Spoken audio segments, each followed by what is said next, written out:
Hello curious learners, in this video we are going to start with transportation in human beings, and we already know that this job in us is done by our circulatory system, and this circulatory system has some special fluids, and therefore we can divide it into further two parts that are lymphatic system and blood vascular system, or you can say it as cardiovascular system. This cardiovascular system further have three components that are blood, and this blood flows in blood vessels and the pump of our body, that is heart. And this lymphatic system has, of course, the special fluid lymph and lymphatic vessels. In this part of the chapter, we are mainly concerned with this blood vascular system. So let us begin with blood. Blood is a transport medium of body, and it is a type of fluid connective tissue.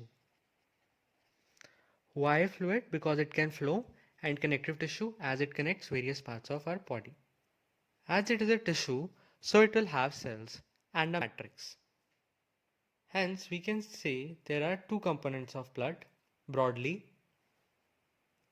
They are number one, plasma, the liquid component of blood, and number two, cells, also called as corpuscles, also sometimes referred to as formed elements. These are three names for a single thing. Let us first come to plasma. So plasma is majorly composed of water. It also has some proteins called as plasma proteins that include antibodies that fight against disease and attack any germs entering in your body, and some clotting proteins as well. What is clotting? Clotting is a process that is done to stop bleeding from a wound or injury. And other substances. Which other substances? That are to be transported. Now these substances include nutrients like glucose, amino acids, then gases that are CO2 and O2. To be more specific, respiratory gases, then excretory matter. This excretory matter is also called as nitrogenous waste. Why? Because it contains nitrogen. For example, urea, uric acid, etc. Then hormones. These are chemical messengers that stimulates various processes occurring in your body.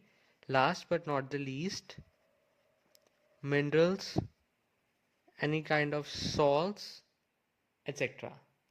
Now it's the turn for blood corpuscles or cells. So there are three types of cells found in blood, that are number one, RBCs, number two, WBCs, and number three, platelets. Let us write some better names for them.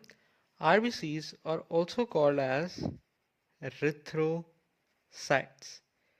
as erythro means red and cyte means cell, and RBC stands for red blood cells. Similarly, WBC stands for white blood cells, so their name is leukocytes, and leuko means white, and platelets are called as thrombocytes. sites. Why? I'll come to that in a bit. So when you cut an RBC, how it looks? It is something like this, and this shape is known as biconcave. It's like cave on both sides. And you can see I have not drawn any nucleus.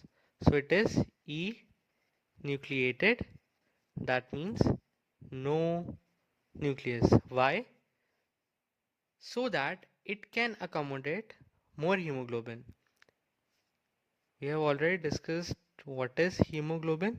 Hemoglobin is a red colored protein that is involved in transportation of respiratory gases. This implies to accommodate more hemoglobin in RBCs, there is no nucleus. And RBCs are most abundant cells of the blood that makes blood red in color. So you have to remember only this much about RBCs. Now let's come to WBCs. WBCs are soldiers or army of your body. This means they form immune system and provides you immunity. In other words, you can say that these fight against infection. How? They destroy foreign organism entering your body. Simple. And last comes the platelets. So platelets are involved in clotting of blood. I'm repeating this term again and again.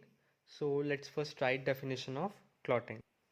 So clotting is a mechanism to prevent blood loss from where? At the site of injury or wound by forming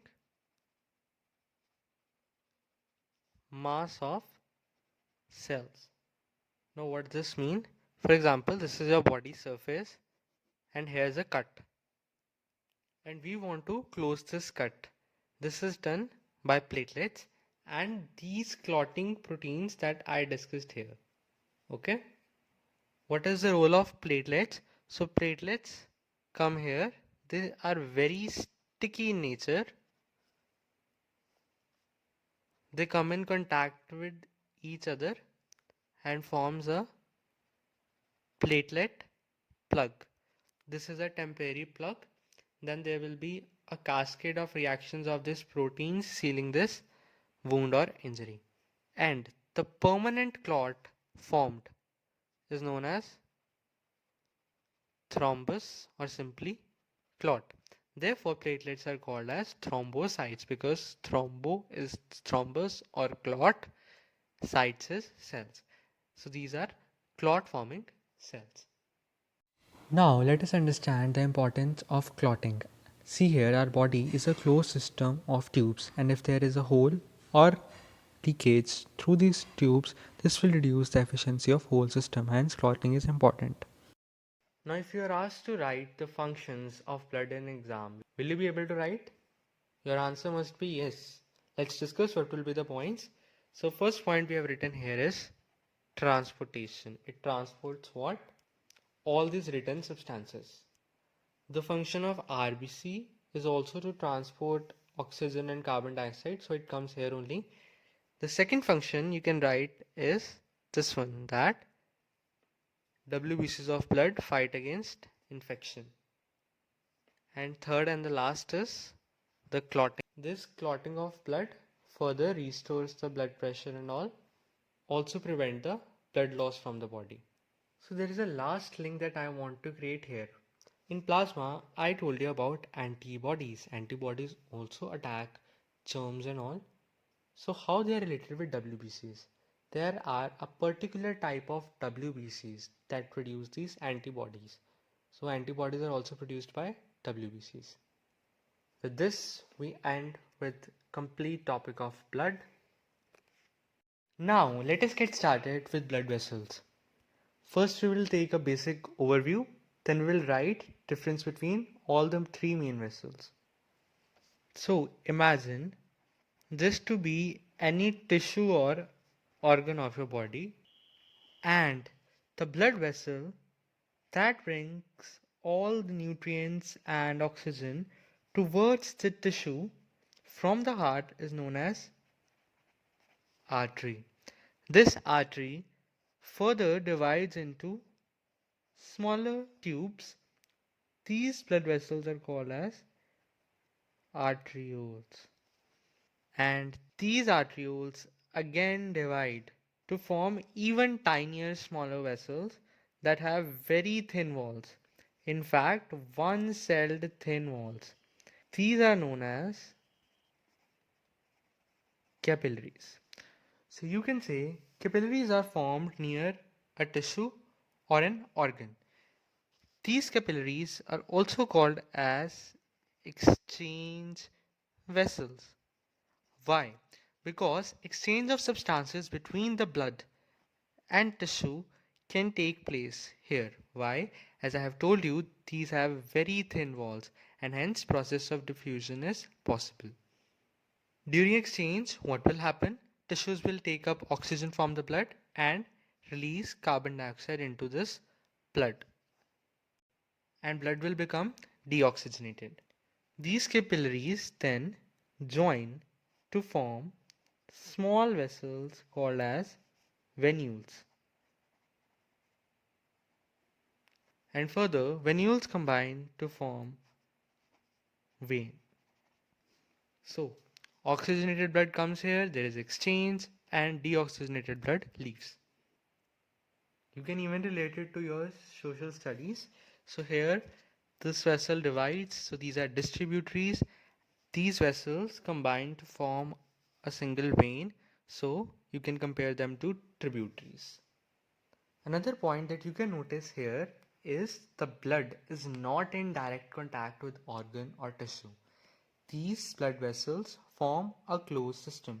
Therefore, we say that humans have a closed circulatory system. A closed circulatory system has nothing but capillaries. Now, get ready to write difference between all these three main vessels. First point that we are going to discuss is about pressure in these vessels. You can see here in this diagram that heart pumps the blood towards the organ. Therefore, the pressure in this artery will be high. And as the blood moves, the pressure reduces. The pressure in the capillaries will be moderate, and in veins, the pressure will be low. And the blood will be drained back to the heart. So let's write this here. In arteries, the pressure is high. Therefore, blood moves fast and with jerks. In the veins, the pressure is low, so blood moves slow plus smoothly. And in capillaries, the pressure is moderate. This is your point number one. This point will help you to learn the other points. Let's see how. The second point that we're going to discuss is about structure of these vessels. Now you have to answer that arteries will have a thick wall or a thin wall. As you can see, the pressure is high. So to bear this high pressure, the walls of artery should be thick. So something like this. On the other hand, in veins, the pressure is low. So I'm sure you have guessed the walls will be thinner than arteries. So this can be your vein. And as the exchange occurs in capillaries, the wall has to be very thin, and the wall is one-celled, something like this. Now let us write what we have drawn. This will be your second point, that arteries have thick plus muscular walls. In contrast, veins have thin, less muscular walls. If you want to write it, you can write here more muscular also. And capillaries have no muscles in the walls, and it is one celled thick. There is only a single cell layer that forms wall. Another thing that you can notice here is about the space in which the blood flow. So this space in which the blood flow is called as lumen. Therefore, arteries have a narrow lumen, veins have wide lumen, and in capillaries you can write very small vessels. The fourth point in structure is about valves. Now, what are these valves? Valves are flap-like structures. What they do is they prevent backflow of blood. That means these ensure unidirectional flow of blood. That means valves are responsible for the flow of blood in one direction. As pressure in arteries is high, so blood will flow in one direction without any doubt. So arteries do not need valves. In fact, these are also absent in capillaries as the pressure is moderate. But in veins, the pressure is less and blood can flow back. Even you can imagine this, the blood coming from your legs has to be carried to your heart, and hence it has to flow upwards. So, to ensure that, there are some flaps in the veins. These are valves. They are something like doors. So valves are present in veins. V for valves, V for veins. You can remember it like this. After completing structure, now let's come to the function of each. And the point number 5 is arteries carry blood away from heart. A for artery and A for away. In other words, you can write these carry blood towards body organs. We have seen it already in the overview. Veins, on the other hand, carry blood towards heart or away from body organs.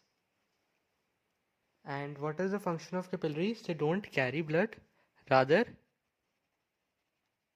exchange of substances occur via capillaries between organs and blood. Arteries carry blood away from the heart and veins carry blood towards the heart. This point is very important. You have to remember that this fifth point has no exception, because this will help you to understand double circulation better. Now you have to be very careful at this sixth point, as this is going to have exception. What is this point?